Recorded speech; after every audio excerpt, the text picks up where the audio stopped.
वो अपनी अजीबुल खलकत मोटरसाइकिल पर बैठा है। इसने मेरी तरफ देखकर हाथ हिलाया। इसकी आंखों में बला की चमक और बेखौफी थी। तब वो एक बार फिर कुएं के अंदर मोटरसाइकिल दौड़ाने लगा।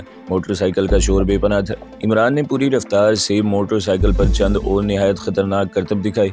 हर घड़ी यही लग रहा था कि वो ज़रूरत से ज़्यादा एतमाद का शिकार है और अपना कोई नुकसान न कर बैठे। देखने वालों के सांस सीने में अटके हुए थे। इसके साथ साथ वो तालियां भी पीट रहे थे। आखिर इमरान का तमाशा ख़त्म हुआ और वो ज़बरदस्त तालियों के शोर में नीचे आ गया। इसके मोटरसाइकिल मुलाजिमीन ने संभाल लिया और वो तमाशाइयों की तरफ हाथ लहराता हुआ मौत के कुएं से बाहर निकल गया। मैं भी हट्टे कट्टे सींडू के साथ वापिस शामियाने में आ गया। कैसा लगा मेरा तमाशा? इसने पूछा। बहुत अच्छा, मैंने मुख्तसर जवाब दिया। मैं रात 2 बजे तक इस शख्स के साथ रहने का वादा कर चुका था, मगर अब ये वादा निभाना मुझे मुश्किल नजर आ रहा था। एक तो मेरी जिस्मानी चोटें मुझे मुसलसल तकलीफ दे रही थी, दूसरा मेरी जहनी तकलीफ जिस्मानी तकलीफ से कहीं बढ़कर थी। इस वक्त मेरा दिल चाह रहा था कि कहीं कोई खामोश जगह हो, गहरी, तारीक और बिल्कुल तन्हा। मैं आंखें बंद करके लेट जाऊं और 1 आध घंटे के अंदर अंदर अपनी ज़िंदगी के बारे में कोई हतमी फैसला कर लूं। मुझे ज़िंदा रहना है या मरना है? अगर मरना है तो किस तरीके से, और अगर ज़िंदा रहना है तो फिर किस तरफ का रुख करना है? ये बात तो मेरे तसव्वुर में भी नहीं आ सकती थी कि मैं फिर अपने घर की तरफ लौटूंगा, इन सब लोगों का सामना करूंगा जो मेरी बेमिसाल जिल्लत और रुसवाई के शाहिद थे, इस बारे में जानते थे। इमरान अपने मामूल के मुताबिक काम कर रहा था और साये की तरह मेरे साथ भी लगा हुआ था। इसने अपना कॉस्ट्यूम बदला और कुछ ही देर बाद मुझे एक बार फिर सींडू और शाहीन के हवाले करके अपनी दूसरी एंट्री के लिए तैयार हो गया। इसकी ये एंट्री सर्कस में थी। पिंडाल अंदर काफ़ी तादाद में तमाशाई मौजूद थे। कुछ पोर्शन तो खचाखच भरे हुए थे। शायद इसकी वजह यह भी थी कि ये वीकेंड की शाम थी। इस मरतबा इमरान ने झूलों पर अपने कमालात दिखाए। इसके साथ 5-6 मजीद बाजीगर भी शामिल थे। इनमें 3 लड़कियां थी। यहाँ भी इमरान का रद्द-ए-अमल अहम रहा। इसे और दूसरे बाजीगर सुलेमान उर्फ शहजादे को खूब दाद मिली। ये नहायत पुरखतर आइटम्स थे। बहरहाल जान के तहफ़्फ़ुज़ के लिए झूलों के नीचे जाल वगैरह मौजूद थे। 11:30 बजे के लगभग शो ख़त्म हो गया। तमाशाई जोक दर जोक पंडाल से निकलने लगे। शो में हिस्सा लेने वाले इंसान और जानवर भी सबकदोश होकर अपने अपने ठिकानों पर पहुंच गए। सर्कस के इर्द गिर्द मौजूद फालतू रोशनियां बुझाई जाने लगी, लेकिन मैं महसूस कर रहा था कि अभी खेल मुकम्मल तौर पर ख़त्म नहीं हुआ। अभी यहाँ कुछ बाकी है और जो बाकी है वो इस सारे खेल से ज़्यादा अहम है। इमरान, शहजादे और इसके दीगर साथियों ने स्पेशल शामियाने में पुरतकल्लुफ़ खाना खाया और बादामों वाली सब्ज़ चाय पी। इमरान के बेपनाह इसरार के बावजूद मैंने एक लुकमा नहीं लिया, ले ही नहीं सका। मेरे खोंचका सीने में तो कुछ और ही तरह जंग जारी थी। 12:30 बजे के लगभग इक्का दुक्का गाड़ियां आकर सर्कस के पार्किंग में रुकने लगी। ये सब शानदार गाड़ियां थी, होंडा, टोयोटा और पजारो वगैरह। दूसरी तरफ असिस्टेंट मैनेजर अब्बास और इंतज़ामिया के दीगर अफराद सरगोशियों में बातें कर रहे थे और ख़ास इंतज़ामात में मशगूल थे। इमरान ने मेरे कंधे पर हाथ रखते हुए कहा, ताबिश यार, अब तुम्हें ख़ास तमाशा दिखाते हैं। वैसे तो इस तमाशे का टिकट करीबन 15-20 गुना है, लेकिन तुम्हारे लिए ये तो पहले की तरह मुफ्त है। हमारे साथ रहोगे तो ऐसे ही मज़े करोगे यार। इसने मेरा कंधा थपथपाया। शायद वो और भी कुछ कहता, लेकिन मैंने घूर कर देखा तो वो जल्दी से बात बदल गया। बस अब ज़्यादा नहीं, 5-10 मिनट का इंतज़ार रह गया है। 10 मिनट बाद हम एक बार फिर पंडाल में थे। इस बार पंडाल तकरीबन खाली था। सिर्फ स्पेशल क्लास में जहां कालीन बिछे हुए थे और सोफे वगैरह रखे थे, करीबन 40 अदद तमाशाई मौजूद थे। कुछ ही देर बाद इनकी तादाद 50-60 तक पहुंच गई। इनमें से ज़्यादातर नौजवान अमीरजादे नजर आते थे जो टोलियों की सूरत में आए थे। कुछ बड़ी उम्र के लोग भी थे जो अपने लिबास और चेहरों से बेफिक्रे टाइप के दौलतमंद लगते थे।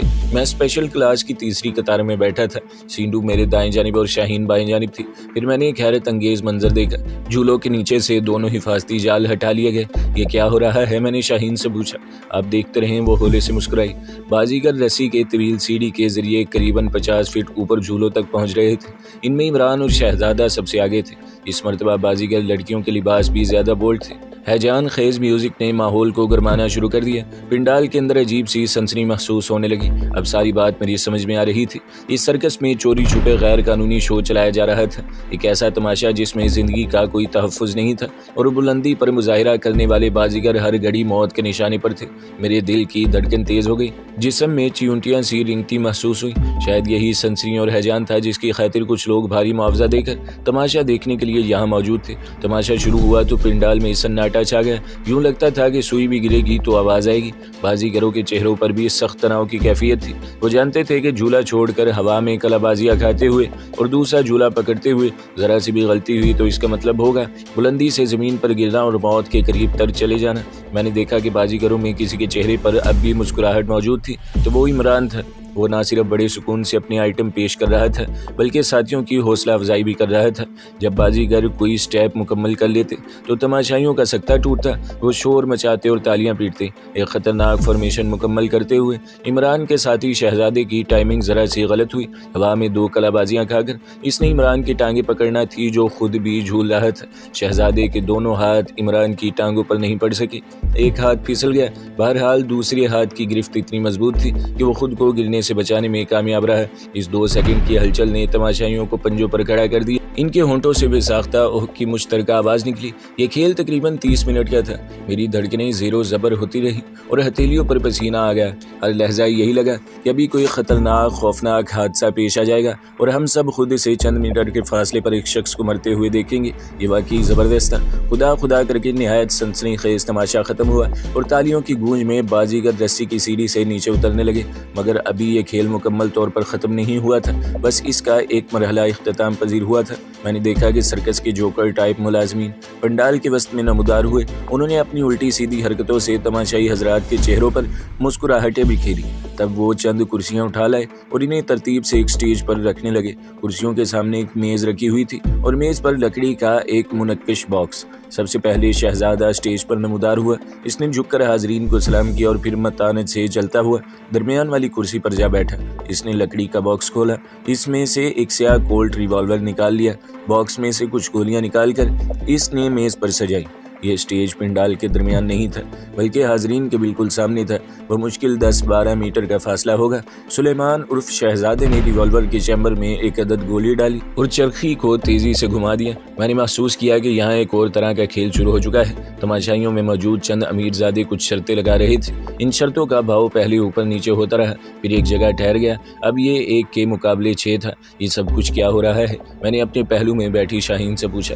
ये तो कुछ नहीं बोली। ताहम मेरे दूसरी तरफ बैठे सींडू ने अपनी भारी भरकम आवाज में कहा, ये पहली शर्त है जी। इसके मुकाबले में 6 शहजादा साहब इस रिवॉल्वर की नाल अपने जिस्म पर रखकर गोली चलाएंगे।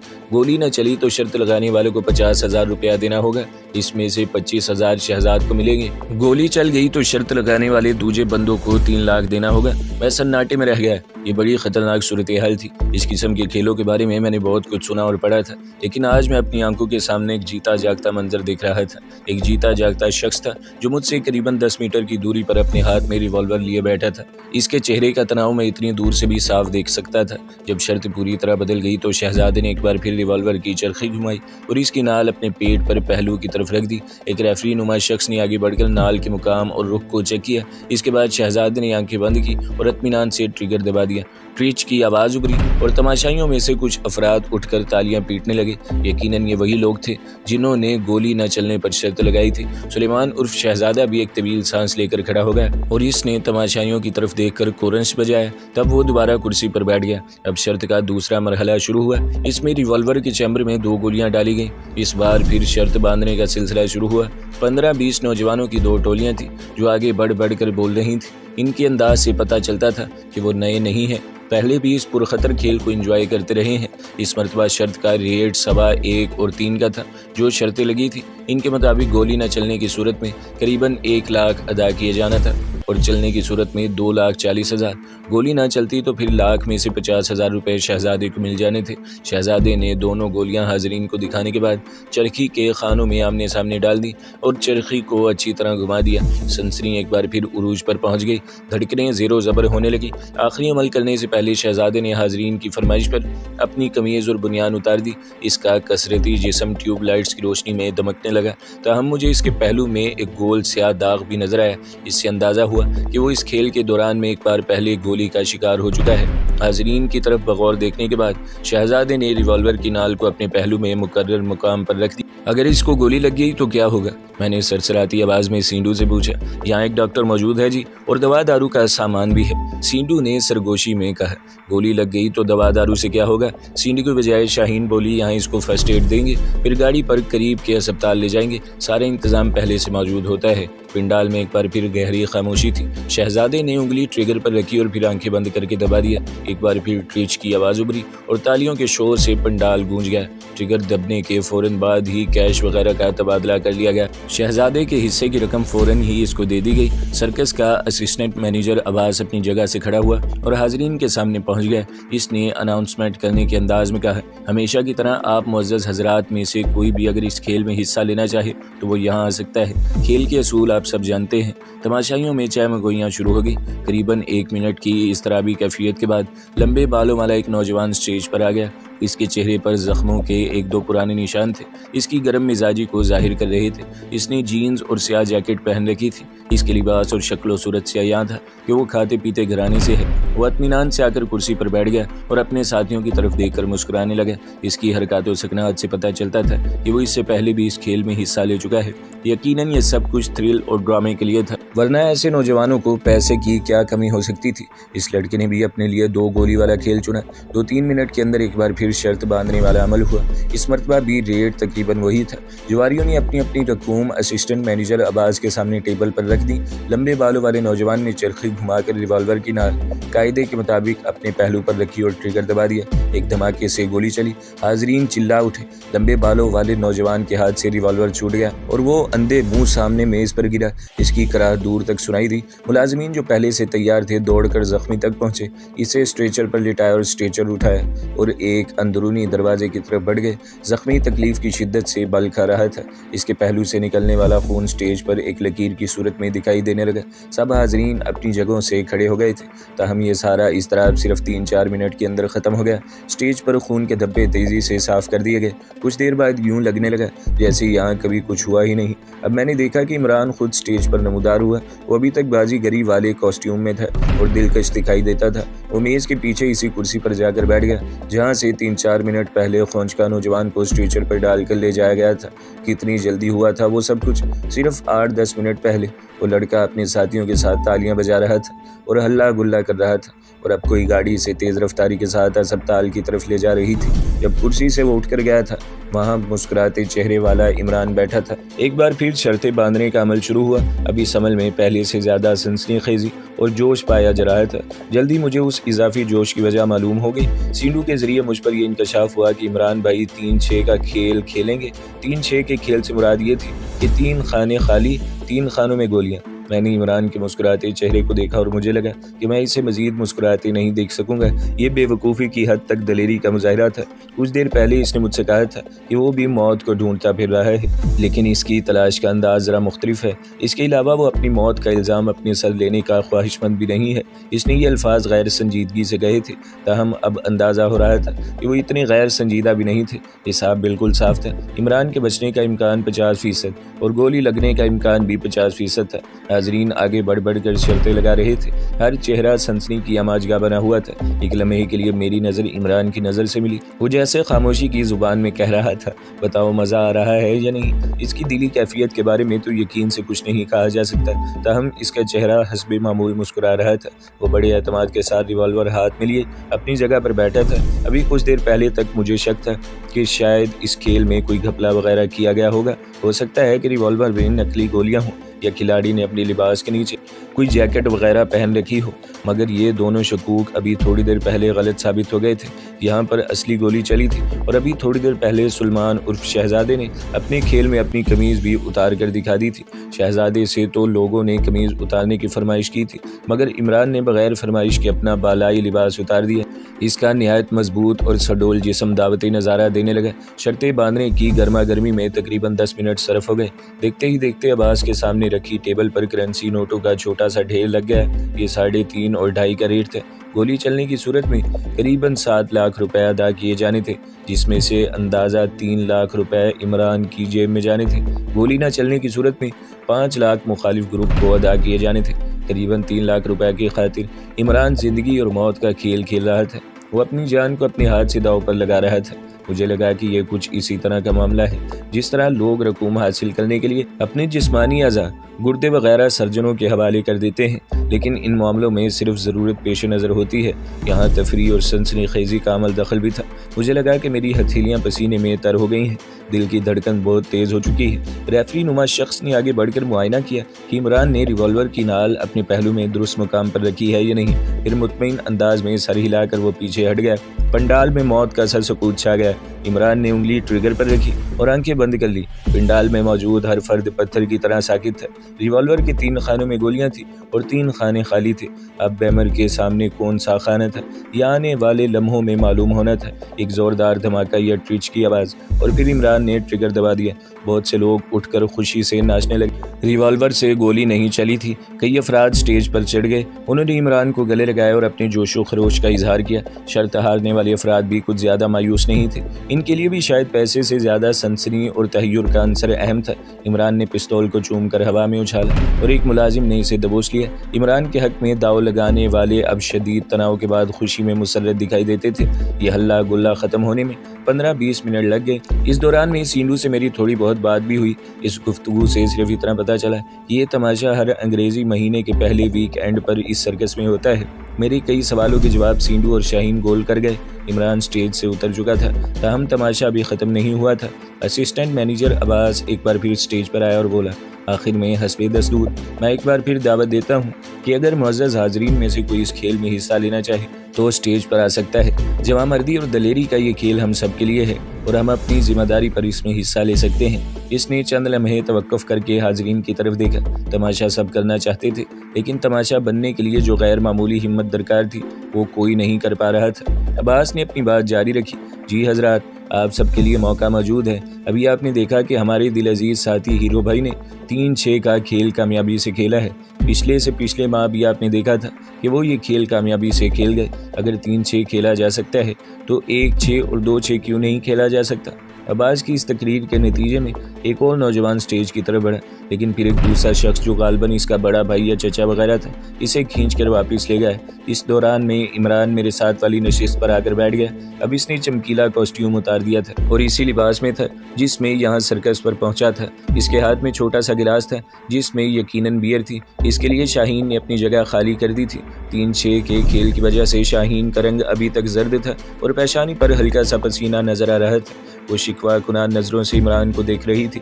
इमरान इसकी तरफ देखने के बाद मुझसे मुखातिब हुआ, यार ताबिश, ये जो गर्लफ्रेंड्स और बीवियां होती हैं ना, यही बंदे को ऊपर ले जाती हैं और नीचे भी गिराती हैं। अब तुम ज़रा सोचो, अगर अपने सिकंदर आज़म की बीवी इसकी तरफ ऐसे देखती जिस तरह ये मेरी तरफ देख रही है, तो क्या वो आधी दुनिया फतह कर सकता था? वो तो दुनिया से भी बाहर न निकल पाता। क्यों, मैं गलत तो नहीं कह रहा ना? और वो अपना जॉर्ज मेलवरी जिसने माउंट एवरेस्ट से सर की, इसके बारे में क्या ख्याल है? शाहीन ने मुस्कुराकर बात काटी, इससे यही साबित होता है ना कि सिकंदर आज़म और जॉर्ज मेलवरी की बीवियों को इन्हें रोकना चाहिए था। सिकंदर आज़म सिर्फ 33 साल की उम्र में मर गया था और मेरे ख्याल में जॉर्ज एवरेस्ट ने सर नहीं की थी बल्कि सर करने की कोशिश की थी और इस कोशिश में 38 साल की उम्र में इसकी जान चली गई। हमने तो कोर्स की किताबों में यही पढ़ा है। बस तुम हर बात से अपनी मतलब की बात साबित कर लिया करो। इस तरह तो मैं भी तुम्हारी बात से एक बात साबित कर सकता हूँ। वो क्या? तुमने खुद को कम से कम मेरी बीवी तो मान लिया है। वो बत्ती से निकाल कर मुस्कुराया, तुमसे बात करना ही फजूल है। वो अपने तराशीदा बाल जिल्लाती हुई पिछली नशिस्तों पर जा बैठी। इमरान अपने खास अंदाज में मेरी तरफ झुका और मेरा कंधा दबाकर बोला, यार ये सारे एक जैसे होते हैं, इनकी बातों पर नहीं जाना चाहिए। मैंने कोई जवाब नहीं दिया। वो बात जारी रखते हुए बोला, लेकिन सारे लड़के और नौजवान एक जैसे नहीं होते। जैसे माँ बदौलत यानी मैं तुम्हें बड़े पते की बातें बता सकता हूँ। मैं समझा नहीं, मैंने बेजारी से कहा। वो स्टेज पर रखी कुर्सियों की तरफ इशारा करते हुए बोला, एक ट्राई तुम भी करो। क्या मतलब है तुम्हारा? देखो, गंदम की गोलियों से तो 100% ऊपर का टिकट कट जाता है। इस खेल में तो बहुत सा चांस है। इसका लहजा मायने खेज था। क्या बकवास कर रहे हो? मेरी बेजारी कुछ और बढ़ गई। चलो ज़्यादा नहीं तो 1-6 खेल लो, कसम से मज़ा आएगा। जेब अलहदा गर्म होगी। थोड़ी सी हिम्मत करो यार। इसने फिर मेरा कांधा दबाया। मैं इसे कोई सख्त सा जवाब देने जा रहा था मगर अचानक मेरे अंदर फुलझड़ी सी छूट गई।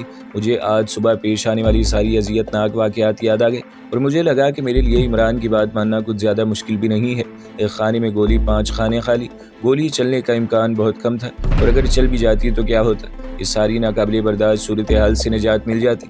सारी नारसाइयाँ, मजबूरियाँ और बेचारगियाँ मेरे साथ ही एक पुरसुकून अंधेरे में छुप जाती। एक पुरसुकून अंधेरा जो ज़िंदगी की सरहद से आखिरी सिरे पर मुझे आवाज़ दे रहा था।